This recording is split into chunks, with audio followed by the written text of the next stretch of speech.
Welcome to Wigan Fan TV. We are both outside, myself and Matt. It's very windy where Matt is. It's very windy where I am. We're waiting for David to log in, who apparently has gone out and bought a brand new laptop just for tonight. Oh, Matt, you're actually going on your bike? Good man. I am cycling. Are you actually doing this? I really am. Right, so last week you were drunk and this week you're on a bike. Who says I'm not drunk this week too? My goodness. Right. Good evening, everyone. Thank you for joining us. Matt, do you want to? I think I've teased people that there's going to be some massive announcement. I think people getting themselves built up as if it's going to be some kind of big announcement about Wigan signing somebody. Do you want to sort of subtly break the news to everybody that it's not We're that big announcement? broadcasting live from the game on Friday. We are. I'm bringing David online now as well. Hiya, David. Hi guys, you okay? Yeah. So just so you know, David, if you can see us, Matt is riding a bike through North Yorkshire. I am knackered. And what we decided to start with, David, is the fact that I feel like I maybe made up a big thing about there being an announcement tonight. Matt's just broken the news. We are broadcasting live on Friday night, live from the stadium. So if you didn't quite catch that, because Matt is actually riding a bike and he's got a bike lock around his neck. Is that it? Is that all you're doing? I'm just tired. So, if anybody doesn't remember what happened last year, that's a quick picture. There, we did the Catalans game live, so it's not a commentary. We were very keen to stress that last year, weren't we, Matt? It's not a commentary. It's not a commentary. It's just two people watching 26 people, and then some people watching us watch 26 people. Does that make sense? If anything, it's a social commentary. It's a social commentary. I like that. That's maybe the way that would describe it. So basically, on Friday night when we're going to play in Hull KR, we will be live on here in the normal way that we are.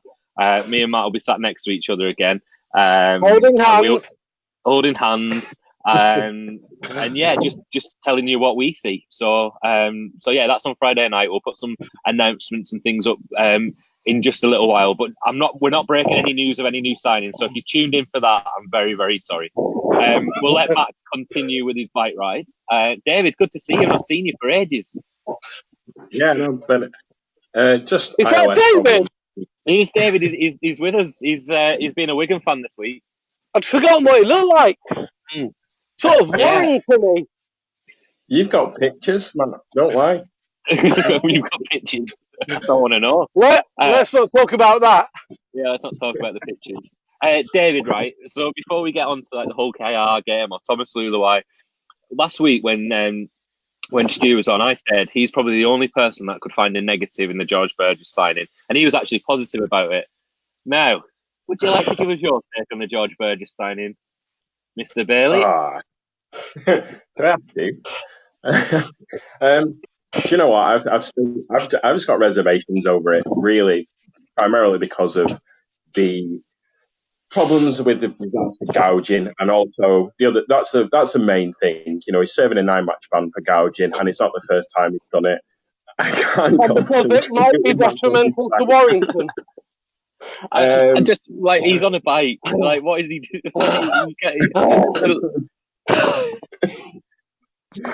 Have we got emergency services on standby, Sean? Because I'm a bit concerned for his safety. The thing that I'm concerned about is he's only about 20 miles from me, and I think by the end of the show, what his aim is to try and get next to me. That's what I'm genuinely concerned about. That's why I'm at a different house tonight. Damn it! Right, go on, David. So you're concerned about the eye gouging? Yeah, well, to do it once is pretty much, can be forgiven. The fact that he's done it, both in the NRL and got a 9-match ban and admitted it, and also last year as well, I think it was for the national team. It's just horrible, and it's not something I'm fond of. That's one concern. Obviously we need a bit of it. It brings aggression, it brings size, so it could well be turned. Hopefully I'm proven wrong. I think the other thing for me is just around the fact that we're using a marquee spot for him. Matt's happy. What is he doing? And it's just the fact that it's a marquee spot for a prop forward. you look at the top of the Man of Steel standing so far, and it's Blake Austin and Jackson Hastings. Before, obviously, they've hidden the results now to the end of the season. This is just incredible. Yeah, how can you concentrate with this? And a prop forward's not going to win you a grand final. You look last week at the game, and Zach Hardacre comes up with that fantastic play when everybody was wondering what was happening. Matt, are you alive? Sorry, like this is a genuine concern now. He's run back down to get his hat. All right, we'll leave it. We'll leave him to it. You say that about a prop forward. A prop forward doesn't win you a grand final, but a prop forward did pretty well in the Challenge Cup in 2011 and got man of match in that. That's true. It only takes one game. That's but what is it? It might only take one game, but for the reported amounts that we're giving him, I've just got my reservations. I think a marquee player has got to be somebody that's going to win you a match regularly. There's got to be a match winner that's going to change a game. Obviously, George Williams was that prior to signing the marquee. I don't think George Williams has earned his marquee salary since he had the deal with Wigan. I really think he's been consistent enough. Jackson Hastings and Blake Austin. Well, Jackson Hastings, I don't know whether he's a marquee player at all, but they're the two standouts, individually this season, I think.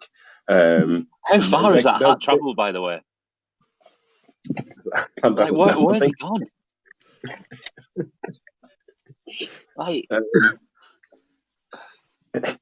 He'll be back. I just have my reservations over it. That's all. I just don't think the bike's moving. He's alive. There we go. You've recovered the hat. I lost my hat. We saw. It's okay. I've got it. Okay. Thank you for your concern.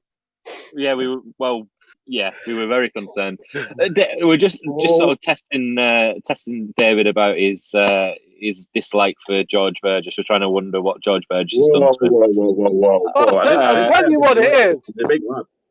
It's going to be detrimental to Warrington next season, isn't it? That's a problem. That is a problem. We have discovered, ladies and gentlemen, that David Bailey is a mole, and not a mole in the rugby league mole sense. He is a Warrington fan. He has been found out, and that's missing. They are the worst moles. They are the worst moles. Which town are you in tonight, David? I'm in Wigan. I'm in the sunny climes of Astley Brooks. All right, okay, that's convenient. They let you in. They let you in. Let me in. I brought my passport, my pie, and some cherries, and Uncle Joe's. Well, that's what you need at the gates to get in. So well done for remembering. Absolutely. The other thing with the George Burgess thing, I take you, spending a lot of money on a prop, and you take him as an on-field acquisition, which is exactly what he is. But I think Wigan's investment is also the fact that he hopefully puts more bums on seats. It's a name Burgess, isn't it? It's the fact, and that's what you've got. That is what has influenced the deal as well. From Ian Lennigan and Chris Linton's point of view, they've got to stop the decline of season tickets to be able to. More eyes than bums, surely. Do you know what? He is a Burgess, but again, that comes with pros and cons. I think Jackson Hastings, as much as we need to see him perform in big games, I think Matt mentioned it. When we were linked with him after he came in and steadied the ship at Salford. Jackson Hastings has not really performed in massive games, with the pressure on him. But I think he's getting to that. But in terms of bums on seats and things that he does, Jackson Hastings, for me, when you look at his social media activity, is second to none in Super League. Anthony Gellings was great in terms of what he does, but Jackson Hastings, to me, looks like a young man that lost his way in Australia, came over and Salford gave him a chance. And I think the interesting thing is that I saw very few negative comments about Jackson Hastings on social media from Salford fans. There was the odd one, but most Salford fans were wishing him well and thanking him for everything he'd done, not only on the field, but off the field in the community as well. And I think in terms of Wigan and the communications and the stuff they do, they're brilliant off the field in a lot of aspects, but the communication, I think we've discussed previously with Mark as well. Jackson Hastings is a big, massive tick for me, and I think he'll be a massive asset. And so what if he's here for 1 year or 2 years? He's got to perform. If he wants to get a dream ticket back to the NRL, he's got to perform well for Wigan and probably win silverware. So he's here for 1 year or 2 years. Let's just enjoy him like the Salford fans seem to have done. And for me, he's a young guy that's looking to make a name for himself over here and hopefully win and then get it right back home. And I don't think tell you this. Coming home. If we make him welcome, he's here for 2 years. Are you just going to have these little snippets when you get your breath back of sort of just throwing in 10 Pretty words? much, yeah. Okay, that's good to know. Right. Have you any idea what the hills are like here? Yeah, I don't live too far. I just don't know what you're doing, Matt. You are. I mean, you are more unpredictable than Jackson Hastings. Right. Yeah, but I've got a better haircut. Yeah, that's true. Right, let's talk about a few of the news stories this week. One person whose name we sort of haven't been mentioning on the show for a little while, just because it gets everybody riled up. But he has left the club on loan, Morgan Escaray. Matt, your thoughts on Escaray going to Wakefield? 5 games left in the season. Is it basically trying to put him in the shop window, do you think, to get rid of him in the close season, or is it genuinely to give him that opportunity so that you can see what he's like in pre-season? In 10 words or less, Matt. I think the friendly snake has gone. I don't think he's coming back. Yeah. I think if that snake had been less friendly around Wigan, he'd still be playing for us. Is that it? That's it. Okay, brilliant. That's it. I mean, I've spoken about Morgan Escaray. I sort of banned the discussions on Morgan Escaray because there seemed to be this obsession about us wanting to get in. Now, for me, he's a good player. He's not an excellent player. I think he's a good player, and I just think we've recruited and we've strengthened and we've got better in the areas that Morgan Escaray offers cover for. We've got better fullback options in Zach Hardacre and Bevan French. We assume will be a better option. Not that we've seen him play for Wigan yet. He's not. Oh, Friday. Yeah, exactly. But he's not a winger. I mean, let's be honest. He's really not a winger. And then where else do you try him? In the halves. His English isn't fantastic. So what's his communication going to be like in there when we need a leader? I said brilliant input again. I said a few weeks ago we won't see Morgan Escaray play for Wigan again. I genuinely don't think that we will. David, your thoughts? Yeah, I agree. I think it's. I think in a lot of respects it's quite sad, but. Like you said, the writing's on the wall. I mean, it could have been a utility hooker. That could have been where we tried him to sort of create games off the bench. But it's no coincidence that Xavier Lamb and also Sean Wayne didn't feel like they were putting enough in on the pitch to warrant him more starting games. Obviously, he had that buzz about him when he came on, and he did do a lot of great things, especially in the run to the grand final. Sorry, it looks like I'm laughing at you, David. I'm genuinely not laughing at what you're saying. I'm laughing at this fool and the bite look around his neck. Can I just say, I'm on a rough bit. It's made my buttocks very sore. Wow. Wigan Warriors Fans TV on tour.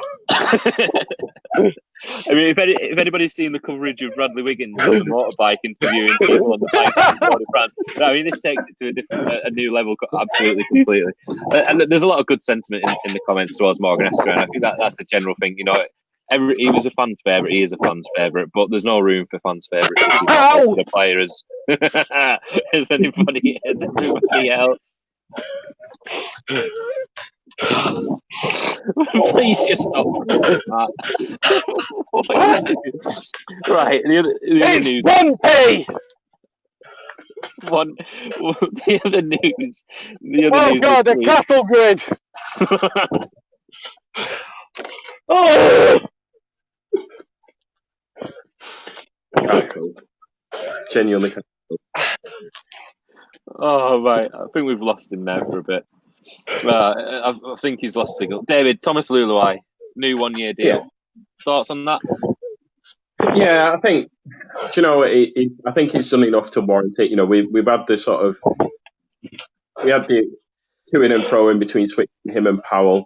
But I think Luluai on another deal, especially with potentially if Lockers is going to be finishing and hanging up his boots. I don't know whether he is, but another long-term injury sidelining him, and he's not as influential as he once was. And I think we still need to have that experience on the pitch. And I think with Jackson Hastings coming in as a new half, obviously we don't know where Bevan French is going to play, but I think it's crucial to have a mature head on the pitch there. And obviously, you look at, I think one of my favourite quotes was from one of the fans, Danny Calderbank, saying that, why would anybody run at Thomas Luai? He's going to fold like a cheap deck chair. Don't run him. The hit last week was just unbelievable, the technique in his tackle, and it doesn't matter how big they are, he always puts them down and makes them feel it. So I think it's good, and obviously I think there's still scope that he's going to step up into the coaching realm and possibly look after the kids when he hangs up his boots. But yeah, definitely around. He might not be the most, he's not going to be the quickest or the best in terms of getting us on the front foot, but he's a good old head to have around, and obviously he's a leader, isn't he? He's a quiet leader. Yeah, definitely. He plays example, doesn't he? I think one of the things that you just picked up on there about people, sort of why would anybody run at Thomas Luai? I think the most telling thing was when Jared Warrior-Hargreaves was over here at the start of the year from Sydney Roosters, and he was saying pretty much the same thing. He's probably one of the biggest men in rugby league and a good friend of Thomas Luai, and he wouldn't even run at him. Matt, you look like you're dying. Like, it just keeps freezing at points where you look like you're falling off your bike. So I think we'll probably just gather you when you've got yourself together. There was a funny. Jimmy says, as Matt joined Jack Hughes, quite probably, if not more than the issue that Jack Hughes has had, if we're being honest, from the picture that Matt's got on there at the moment. We'll let Matt sort of join back in as and when he gets signal. David, the other thing that, which I'm not surprised at, because Sean O'Loughlin, he only signed his new deal at pretty much after the season last year, didn't he? They sort of take it year by year. And right up to there was that rumour late last year, if you remember, about him going to Leeds. That's we've lost Matt. Who knows where Matt's gone? So how do you expect the Sean O'Loughlin issue to go? He's out for 6 to 8 weeks. Hopefully he'll play again this year. Do you think it's a case for him that he sees how he comes back from this injury and then sees whether he feels like he can play on? Yeah, and I think that's the thing. And I think I think Sean Wayne was very much an advocate of with the Lockers because of what he's achieved and everything he's given to the club, and he's been a fantastic leader. I personally think he should have gone out last year when Wayne went. I don't think this season he's been as effective. I don't think we've missed him as much when he's been out. Got young lads that are coming through now, fitter, faster, stronger possibly as well. So, and that's not belittling anything Lockers has done because he's been amazing. But I do think I do think that they'll take his judgment, and if he feels he can go again, I think he'll go again, and we'll give him 12 months. Would you be happy to see him go again though? Because we've got this frustration, not frustration, but almost a concern that you stay around too long, and we're starting to see those bad performances creep in. He's still excellent on the field at times when he is on the field, but there is that difficulty of deciding when you step away. And I just wonder whether this injury so soon after the last one might just be the final decision for him, that if he can go out on a high with another grand final, whether that basically gives him the perfect opportunity.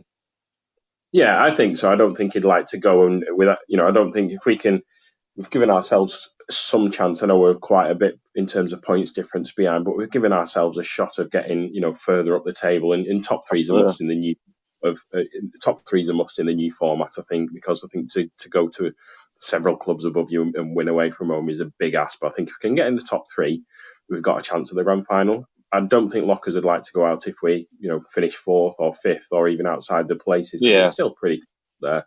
I don't think he'd want to go out with that. So I think he probably would go around again if we get to the grand final and if we can pull it off.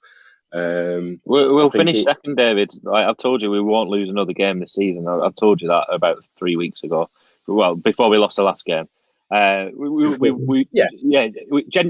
honestly don't. I mean, this will be played back with egg on my face. I know that, but I genuinely don't think we'll lose another game this season. Yeah, I mean, Jimmy's put a comment there, can say the same about Ben Flower as well, and again, more regular injuries and being out of absences, etc. So it's the same, and I think with George Burgess coming in anyway, you're going to have you've got props there. You've got Tony Clubb, who obviously is still giving it all after that tackle last week where he surprised everybody and sprinted across and I think he surprised the whole winger more than anybody else. He was having he was having a breather. But yeah, I just think they should, try and go out on a high. But I think you're right. I think, you look at our games and obviously on paper, previous to the Challenge Cup semi-finals, Warrington was going to be the trickiest one obviously, I think Warrington's eggs are definitely in the Challenge Cup basket at the moment. They know they're going to sort of get into the playoffs and probably going to get in the top two. But that's a big chance for some silverware, and it's something that they're more familiar with winning than Saints, having won it, quite a few times over the last few years. So they'll be going for that, and they'll be trying to put one big performance in. But yeah, I think we have got a chance of finishing top two, and we have got, I think we could win all of our remaining games. And I don't think any teams, I don't think opposition fans want to see us in the playoffs just because they hate us anyway. But I don't think opposition fans want us in the playoffs because even though Lamb's not Sean Wayne, we've still got the players, we've still got the know-how. And you look at the young kids that have stepped up recently. I mean, Liam Byrne and Ollie Partington and Smithies, last week in particular against a big physical Hull Park, experienced Hull Park, didn't take a backward step, and that's the good thing. I don't think there's any fear in the kids. And going back to your point to Sean O'Loughlin, I think their fitness and desire and ability, and that's something that's exciting. And we've had a bit of short-term pain with losing players to injuries and having to blood Smithies and Partington and Byrne probably more than we'd like to. But last week it paid dividends tenfold because they were physically up for that match against Hull, and they didn't take a backward step. So yeah, it's exciting. I think one of the things, David, about you is sort of saying teams don't want us to be in the playoffs. Teams are we've got that aura about us that Leeds had during that period when they were getting to the grand finals consecutively. Yeah. They know how to get to Old Trafford, don't they? And that's the big thing is that consistency of knowing how to play playoff rugby. And we're starting to see that that maturity creep into Wigan's game a little bit more now, I think. George Williams last week was controlling the game a lot better than I think we've seen him do previously. Yeah. Kicking to touch, taking the time. Whereas we've had almost that desperation earlier on in the season and at times last year about trying to, use every play to score. But there is a time and a place where you need to kick it into touch. You need to get your defensive set, your defensive line organised. And I think we're getting to that level now, that maturity, particularly with George Williams, where we're starting to see that. So, Spencer says all the way, get your tickets booked, see what end we're in. The way that we're talking at this moment in time. Lots of things to talk about. I'm conscious, we have got a game against Hull KR to preview, and we'll talk about Bevan French potentially making his debut in just a moment. But one thing that we've just briefly spoken about is Jared Samet. Now, I know Stu just put a comment in here about it. One thing that struck me about Jared Samet, obviously he didn't come on last week against Hull. That's the second time Adrian Lamb's done it. Now, that isn't new in rugby league. Brian McDermott did that quite a lot during his time at Leeds, even when he had more interchanges. And I do think the reduced interchanges does sway that decision a little bit more when you're coaching in a tight game. I'm thinking when you've got somebody the size of Jared Samet in a defensive line, perhaps he is seen sometimes as a bit of a liability defensively. It's harsh on the player. And I was sort of mentioned briefly, he had an Instagram post or an Instagram story earlier in the week, which was talking about a club putting results over a player's mental health, something along those lines. And I think a few fans sort of picked him up on that and were asking him about it. And he sort of said, it was about a friend. I think we all know when somebody posts something like that, it's never really about the friend, is it? Let's be honest. Jared Samet, I think, was a little bit upset. It's affected him. Mentally, that has probably affected him. Not coming onto the pitch and not being trusted. That's probably got to be the thing that's affected him more than that. Now, there is the rumour about him going to Halifax next year, dropping back down to Championship level, where he's going to be guaranteed week in, week out. Your thoughts on that, David? In particular, that effect that it might have on him, mentally, particularly being a substitute in a game where you only have 4 people on the bench and not getting on, not being trusted by your coach. Yeah, exactly. Because it's not only you sort of, like you say, you hit the nail on the head there. So you're looking and you think, well, the coach doesn't trust me. Then you're looking around and probably wondering what the players are thinking as well, because some of those players are probably, especially the forwards, some of those players are probably gasping for a breather, particularly in high intensity games. I mean, I think it's been mentioned a few times, the game against Hull felt like a playoff game. You could see Wigan were desperate to get those 2 points and Hull were desperate to get those 2 points because it was such a crucial game in terms of the, top 3, top 4 places.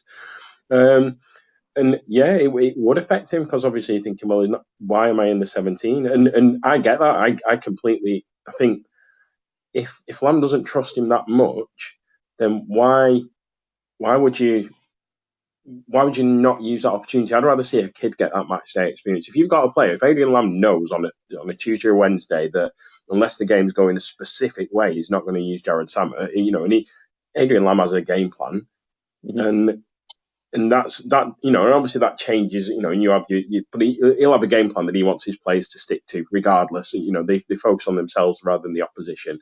Yeah. I would say. So he must know that he's only going to use Jared Samet in the unlikely event of one or two scenarios. Now, I'm a bit disappointed because I just think even though Zach Hardacre has probably been our most consistent player this season. After Sam Powell. No, I think he's been more consistent. No, I think he's been more consistent. I do think you're right. And I just think that Hardacre, even though he's not free, and I just think there's still something. I still think the good thing is I still think there's more to come from Hardacre. Yeah, I think absolutely. the responsibility of the kicking has brought him on in leaps and bounds. His fullback, defensively, he's the best fullback in Super League in my opinion. But there's still that little spark that's not quite there yet, where we're not seeing the tries that we perhaps had seen, in his early days at Leeds and particularly at Castleford. And I think the key to that is getting a halfback that complements him. I think Luke Gale was a perfect sort of foil for Zach Hardacre. And I don't think I've ever seen a pairing play so well. But we've seen touches of that. We've seen a bit from Jared Samet and Hardacre, and a few little kicks, a few little moves, and I was kind of excited to see that. And if it is true, it's sad because he's a good guy, Jared. I must say, Neil's put on here, it was about Fifita playing whilst injured, and Jared Samet's come out and said it was about another player. So we've got to take that at face value and say he was talking about Fifita. I mean, let's take that as the case. But at the end of the day, he was somebody that wasn't used, wasn't he? And that, what we're saying is that will have an effect. And we've got it said. Mel says on here that she heard that he wasn't too well. But there's a lot of support, for what Adrian Lamb did. Anthony's saying it's, coach has to do what he thinks is best. That people saying if Samet starts, then we'll be more points ahead, so we wouldn't be holding on. So there's lots of different angles at it, and we're just discussing it. That just shows how difficult Adrian Lamb's job at doing that is, because we're talking about the merits of it. Yeah, and ultimately, as a few they said as well, in terms of the coach has to do what he thinks best. We won the game, and I think that was a lot of the times when I don't understand having a sub and not using them in a lot of respects. And it's a tricky one when you're playing somebody that's sort of I think all clubs have got somebody that's a utility man that can cover sort of halves and hooker, because that's a key position that you might need to give a hooker a breather if they're making a lot of runs. But ultimately we won the game, so we shouldn't really be. There shouldn't really be any doubt that Lamb made the right calls. Like I said, a good point from Anthony there as well with Jackson and Zach. I hope that they can get the best out of each other, and I think that'll bring out the best in Hardacre. I think Hastings is looking for, and hopefully he will be wanting to have a big season. Hopefully we can do that and play it. I'd love nothing more than to see Hastings at Knowsley Road. Knowsley Road's not even there anymore. I don't want to see him there. I don't even like saying the name of the stadium. There a lot. I'd love to see Hastings have a big performance in the Saints Wigan derby, and show that he can do it at the very highest level in Super League. Before we move on, like we were talking about the game last week, before we move on to the whole KR game, I think it's important that before we move on, we do address the man of the match last week, because he takes a lot of stick, he gives away a lot of penalties, but he was absolutely incredible. And we've talked about there is a good point that Stu just made here. As Matt Macaulay died, he hasn't come back on, so there is a genuine concern. I've got that at the back of my mind about where he might be. He might be under a cattle grid somewhere. I'll go and look for him after this. I'm sure he'll join us if he can shortly. But Willie Isa, probably his best performance in the Wigan shirt. A lot of the stuff that Willie Isa does is the stuff that you don't notice unless you're in the ground. It's sort of the gritty stuff. He gets under people's skin, doesn't he? He is an enforcer at times. But your thoughts on Willie Isa finally being sort of recognised with a man of the match award, so much so that he didn't know who he was going to give the money to? Yeah, exactly. And again, like you said, he's one of those players that gets under the skin. I think nice. I think there's a fine line, and sometimes Willie Isa previously has kind of crossed it a few times too often and gave away silly penalties when we're building pressure. And sometimes it's that he wants to get on the opposition's case too much, that if they sense it and they make him bite, he reacts and sometimes goes out of line.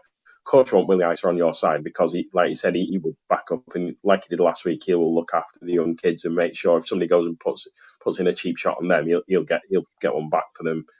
And yeah, it was interesting, like you say, about the reaction. He's not always got the sort of praise that he deserves, potentially because a lot of the stuff he does is out of eyesight. It's when we've went away from the ball and little things like that, and it's nice. I saw a few comments again on social media. I can't remember who they were by, but just on Twitter and stuff, with a lot of fans going, "Dear Willie Icer, I'm sorry about everything I've ever said. Thank you." And yeah, Neil there, the comment was just so quick thinking to say about the little tete-a-tete he had with Mark Sneed, which was enthralling to watch, because I think they both have that mentality about them. Both would be wanting to put one over on the other, and just to say he was there to spoil York today. I think he made a few more friends, on not only Wigan fans but probably on this side of the Pennines, because I think it's celebrated far more in Yorkshire than it is in Lancashire. So yeah, it was a great comment, and a great for TV as well, a great soundbite.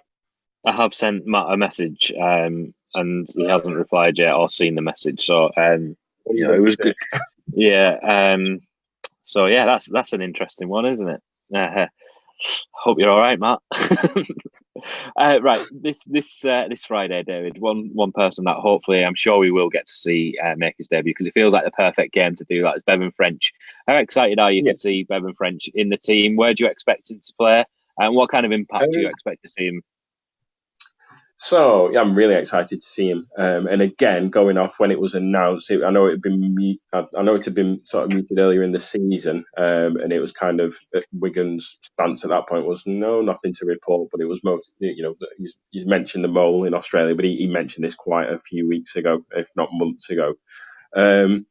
Exciting to see him play, because again, having a look at the post from Parramatta and looking at the thing, the fans there. Yeah. A lot of the fans were sad to see him go, wishing him best, and questioning why Parramatta have released him. I think that a lot of the fans' comments were more around his size, saying that his frame, because of how quick he is in his slight frame, that was their concern. But I think again, that's probably less prevalent in the UK. I think in Super League rather than the NRL, you can get away with that a little bit more. There's I think there's a lot more smaller players more successful over here, so I expect him to be. I know you said about he's definitely not a winger. I think he started off at halfback, turned into a fullback, probably pretty much like Sam Tompkins, and then he had a bit of a disagreement in Australia because they wanted to play him on the wing and he wanted to play fullback. So I think that's where the sort of problems have been in the past. But I expect him to play on the wing, probably over the next few weeks, mainly because that's where we'll sort of light on numbers. Obviously, I think Liam Marshall and Joe Burgess have been doing all the sort of work in that respect, and I think it's good to have options. Obviously, when everybody's fit, we've got if Manfredi and Davies come back fitter and stronger, then it's a headache to have. But I expect him to play. He's not going to dislodge Harbaker from fullback. No, I do. I'm expecting to see him play. I think what I'm interested to see is the comparison of the figures of the crowd. Compared to when we played Hull KR a few weeks ago, because I think whatever the addition on the crowd, if there is an addition, I think that's a Bevan French factor, and I think that ties into the argument that I was making about George Burgess, and hopefully, it is that putting bums on seats about seeing an exciting player make the debut and be part of Wigan as well. But I would like to see him on the bench on Friday, and I'd like to see him come off the bench, not necessarily on the wing, just in the middle somewhere, just run at people, get your hands on the ball, frighten people, and see how you go, basically. It looks like he's got pace to burn. I think it was Tony Smith actually after the Hull KR game last time. And when we spoke about Wigan and teams not wanting to face us in the playoffs, that is something that's prevalent with this team. You look at the likes of Gildart, you look at Burgess, you look at Marshall, you look at Harbaker, you look at French.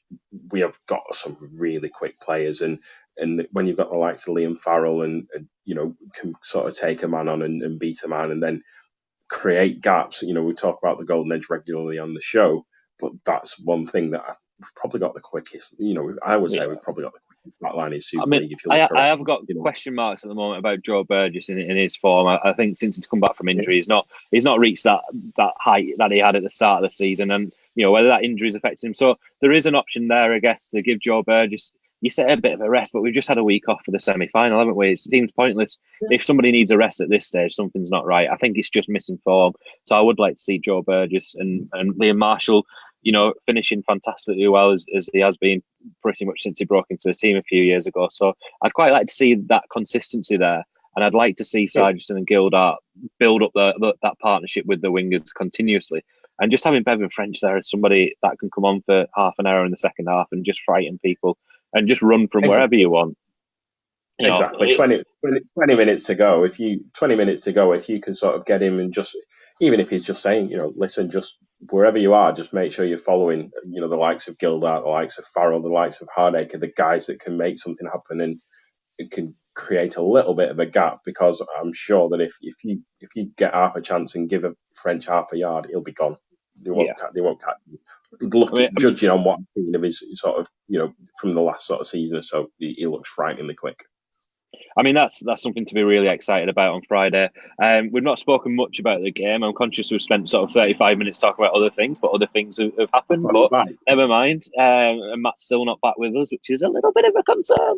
But how do you see Friday going? I mean, I last time we played Hull KR, I said it's going to be. I didn't quite predict the score, but I was pretty close. I said, it's going to be one of those balmy summer nights at the DW where we just run away with the game, and I honestly expect the same again on Friday night. I think Gary just put the post on there about, hopefully we don't underestimate them, because it could be potentially, if they win, they move further away from relegation, almost, a secure and safe in Super League. So there is a threat there, but how do you see it going?